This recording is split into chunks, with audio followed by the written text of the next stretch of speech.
देखिए, आज हम लोग पढ़ने वाले ब्रिटिश ईस्ट इंडिया कंपनी, जिसकी आगमन जो है भारत में 1608 में हुआ था और ये 1947 में जो है ये चला गया था। तो सबसे पहले हम समझेंगे ब्रिटिश ईस्ट इंडिया कंपनी आने से पहले हमारे देश में और कौन कौन से जो है रूलर जो था से राज किया था। ठीक है, तो आप जानते होंगे। देखिए, सबसे पहले थोड़ा सा मैं बैक में थोड़ा जाता हूँ। जैसे मान लीजिए कि ये इंडिया आपके इंडिया है, ठीक है। तो ये इंडिया का जो ये वाला नॉर्थ पार्ट, ये साउथ पार्ट हो गया, और जो ये वाला पार्ट जो था ना यहाँ पे, ये वाला पार्ट्स, तो ये जितने भी ईरान जो कंट्री थे ना, ईरान कंट्री जो थे, वो क्या करते थे, मसाला को व्यापार इसी रास्ते से करते थे और भारत में आकर जो है व्यापार करते थे। ठीक है, लेकिन जो है यहाँ पे उस्मानिया के राजा जैसे कुस्तुनतुनिया एक जगह का नाम है, वो क्या क्या यहाँ पे रास्ता को ही क्या हो गया, ब्लॉक हो गया। तो जिससे जितने भी यूरोपियंस कंट्री थे उनको जैसे मसाला में बहुत सारे प्रॉब्लम्स क्रिएट होने लगा। तो इन लोग क्या करने लगा कि जितने भी पोर्तुगीज कंपनी थे, वहाँ का एक राजा था जिसका नाम था क्या, वो एक नेविगेटर ऑफ द हेनरी, यानी हेनरी नाम था उसका। ठीक है, और उसको प्यार से लोग जो है हेनरी द नेविगेटर बोलते थे। तो उसने ही जो है सबसे पहले जो है जहाज बनाने का बहुत सारे, देखो उसमें रिनाइसेंस भी होते हैं यूरोप में जो है, यानी पुनर्जागरण भी उस चीज़ से होता है। किससे, तो यानी जो स्पाइसेस है, मसाला के रीजन से। तो यहाँ पे सबसे पहले जो है बार्थोलोमियस जो डियास था, बार्थोलोमियस डियास, वो भारत को जो है खोजने का प्रयास किया। भारत के खोजना नहीं, यानी समुद्री मार्ग से 1453 में जो है अटेम्प्ट किया था पहला। लेकिन एक क्या हुआ था कि केप ऑफ गुड होप, मान लो कि ये रास्ता ऐसे ऐसे कुछ था यहाँ पे, और यहाँ पे केप ऑफ गुड होप था। ठीक है, केप ऑफ गुड होप। तो इसके रास्ते से जो है वो मतलब आकर और पुनः जो है घुर गया था। ठीक है, और लेकिन उसके बाद फिर जो है हम जानवे करते हैं कि 20 मई और 1498 में जो है वास्को डी गामा भारत को खोज किया था।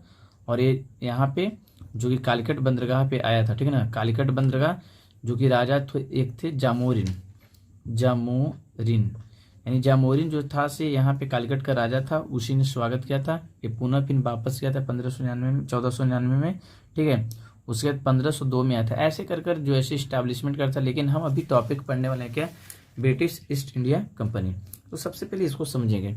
तो ब्रिटिश ईस्ट इंडिया कंपनी जो था कैसा कंपनी था, तो ये इंग्लैंड का कंपनी था। ठीक है, इंग्लैंड का। सबसे पहले देखो, जैसे मान लो हम कोई भी रोजगार को स्थापना करते हैं, तो वहाँ पे कोई ना कोई जैसे उसके बारे में पहले पता लगाता है ना कि कौन क्या है या नहीं, अच्छा चीज़ है कि नहीं। देखो, सबसे पहले 1599 में से जॉन मिल्टन हॉप, नाम आप याद रखें, जॉन मिल्टन हॉप। तो जॉन मिल्टन हॉप जो है सबसे पहले भारत में जो है 1599 में आया था। ठीक है, बात यहाँ पे ये भी उठता है ना कि जैसे कितने बोलता है कि ईस्ट इंडिया कंपनी भारत में कब आई। तो ये देखो 1600 में जो है इसका इस्टेब्लिशमेंट हुआ था, यानी स्थापना हुआ था ब्रिटिश ईस्ट इंडिया कंपनी को। ठीक है, लेकिन ये भारत में जो है 1608 में आएगा। ठीक है ना, तो ये चीज़ समझ में आ गया। सबसे पहला भारत में आपका पूछा ब्रिटिशर कौन था, तो ये आपका था जॉन मिल्टन हॉप। ठीक है, यहाँ पे अब देखो 1600 ईस्वी में जैसे ही ब्रिटिश ईस्ट इंडिया कंपनी के जो है फाउंडेशन हुआ, तो उस समय ब्रिटिश में जो है राज कौन कर रहे थे, क्वीन एलिजाबेथ। लेकिन भारत में शासक किसका था चल रहा था, तो वो अकबर का शासन था। ठीक है, अभी एक बात और, यहाँ पे ईस्ट इंडिया कंपनी, यानी शॉर्ट में हम EIC लिखते हैं, ईस्ट इंडिया कंपनी शॉर्ट में होते हैं। लेकिन देखो इसका पूरा नाम जो है आपका governor of and company of merchant of London trading into the east Indies. ठीक है, यानी ये आपका ईस्ट इंडिया कंपनी का इतना बड़ा नाम है ना, governor and company of the merchants of the London trading into the east Indies, लेकिन इसको शॉर्ट में EIC बोलते हैं। ठीक है, ईस्ट इंडिया कंपनी। तो देखो इसको चलाने के लिए सब कुछ तो संचालन करने के लिए होगा ना।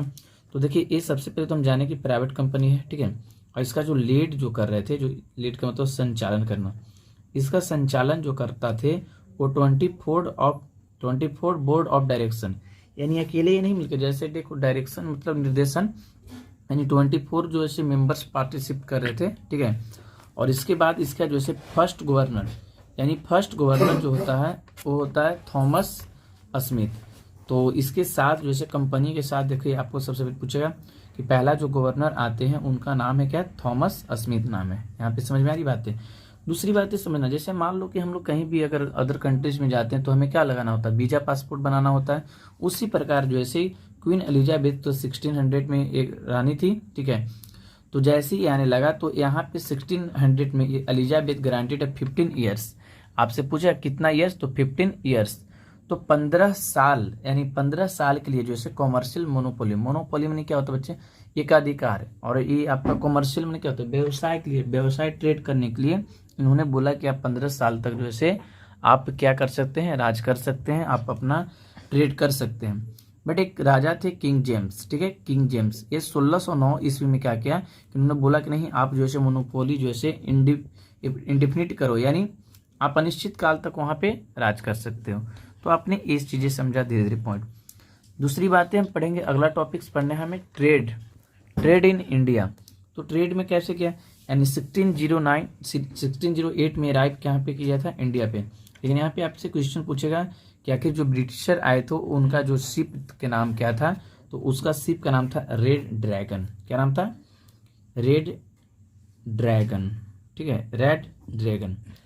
अब यहाँ पे कुछ इंपॉर्टेंट वो अपना सेंटर रखेंगे, केंद्र बनाएंगे। तो देखो सबसे पहले मसूलीपट्टनम, मसूलीपट्टनम 1611 में बनाया था, सूरत में 1613 में, और उड़ीसा में 1633 में, और बम्बई में जो है, जो कि बम्बई उसको बोलते हैं जिसे अभी मुंबई बोल रहे हैं ना, तो 1668 में।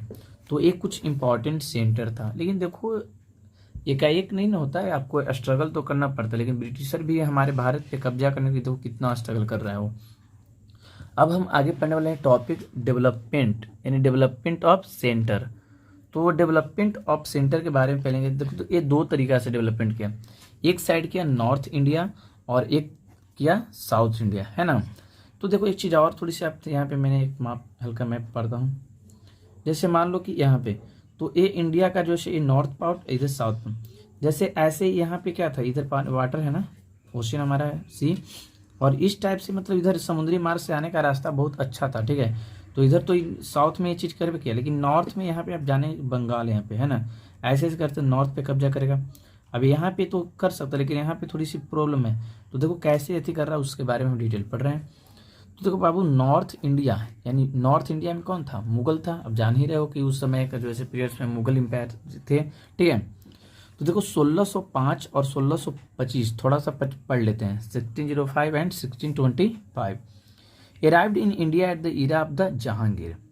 वो जिस समय में मतलब भारत पे आया था, कौन, ब्रिटिश, तो उस समय हमारे देश में, हमारे भारत में किसका शासन था, तो वो जहांगीर, यानी मुगल एम्पायर को, इसका जहांगीर का, ठीक है।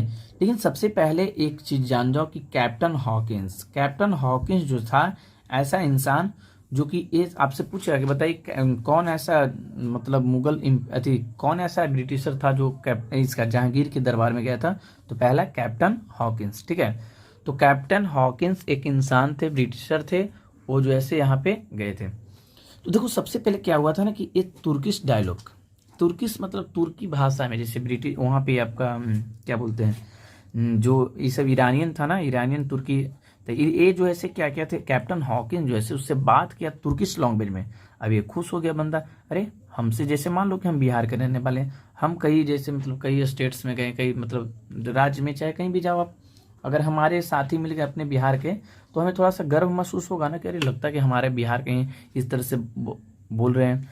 तो उसी प्रकार जहांगीर जो है ये जहांगीर के दरबार में गया है कैप्टन हॉकिंस, और इससे क्या, कौन सा भाषा बोले, तुर्किश डायलॉग बोल रहे हैं।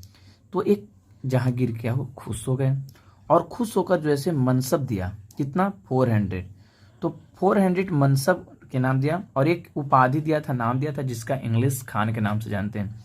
तो कैप्टन हॉकिंस को 400 मनसब दिया और इंग्लिश खान की उपाधि दी। ये कैप्टन हॉकिंस क्या गया, गुजारिश किया कि भैया मेरे बताइए फैक्ट्री हमको जो है सूरत में फैक्ट्री खोलने की अनुमति दीजिए, और ये 1613 में जो है यहाँ पे फैक्ट्री भी खुली, कहाँ पे, सूरत में, ठीक है। और जो उस फैक्ट्री का जो चीफ था, वो मुख्य जो अति था, वो थॉमस अल्डर्थ था, ठीक है, थॉमस अल्डर्थ, ये आप भी नाम याद रखें। अब थोड़ी सी बात और हम समझेंगे आगे। तो जैसे देखो आगे ये है हमारे थॉमस रो, ये क्या क्या फिर से समझने का प्रयास करें। जैसे 1613 में जो है ना, 1630 में जो है कैप्टन हॉकिंस मतलब जहांगीर से मतलब बात किया, विचार किया, बोला कि भैया हमको कंपनी खोलना है, चलो 1613 में तुम करो, सूरत में खोल लो।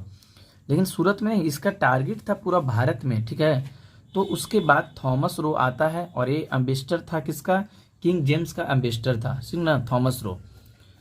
और इस 1615 में जो है एक ट्रेड परमिशन ऑफ एम्पायर, यानी एम्पायर से व्यापारी करने के लिए अनुमति मांगा, ठीक है। और ये चल गया किसके यहाँ पे, आपका औरंगजेब। तो थॉमस रो जो से परमिशन पूरे नॉर्थ एथी में मांग रहा था, ठीक है। तो अब ये जो है किसके दरबार में गया, तो ये औरंगजेब। तो औरंगजेब का काल चलेगा 1658 से लेकर 1707 तक, ठीक है। तो ये देखो यहाँ पे थोड़ी सी बात को यहाँ पे थोड़ा सा मैं अलग ले चल रहा हूँ। तो 1651 में जो है हुगली जो है first factory in the Bengal में जो है बंगाल में हुगली नदी के किनारे जो है प्रथम बार फैक्ट्री का बनाया तो 1651 में। एक चीज और समझो, शाह सुजा, देखो पहले वहां पे बंगाल में क्या होता है ना, गवर्नर होता था। जैसे अब क्या हो, कुछ मध्य टर्म पड़ा तो अब नवाब होने लगा। जैसे देखो राजा, तो राजा को कई देश में उसको खलीफा हो, जैसे ईरान है तो वहां पे राजा नहीं उसको खलीफा बोला जाता है, ठीक है। तो उसी प्रकार यहाँ पे बंगाल में जो है हुगली शाह सुजा एक गवर्नर था, बंगाल का गवर्नर था शाह सूजा, ठीक है। तो इन्होंने क्या बोला कि देखो तुम भैया, हम तुमको एक निशान देता हूँ। निशान माने क्या हुआ, जैसे आप एक चिन्ह मान लो, निशान देता है। इन्होंने बोला कि देखो ट्रेड आपको हमको करने तो देंगे, व्यापारी करने देंगे, लेकिन हम 3000 रुपया जो है वार्षिक आपसे पैसा लेंगे, ठीक है। इसके बाद कुछ दिन चलता है, लेकिन जो है 1658 में, सॉरी 1668 में जो है इंग्लिश और मुगल के बीच में जो है युद्ध होता है। और जिसमें जो है ये आपका औरंगजेब भाई जो थे वो क्या किया कि इससे ब्रिटिशर से जो है मसूलीपट्टनम और जो सूरत था वो दोनों को जो है स्नैप कर लिया, यानी छीन लिया, ठीक है। तो अब आज भर की इतना ही के लिए, अब हम सेकंड पार्ट्स पढ़ेंगे। थैंक यू, जय हिंद।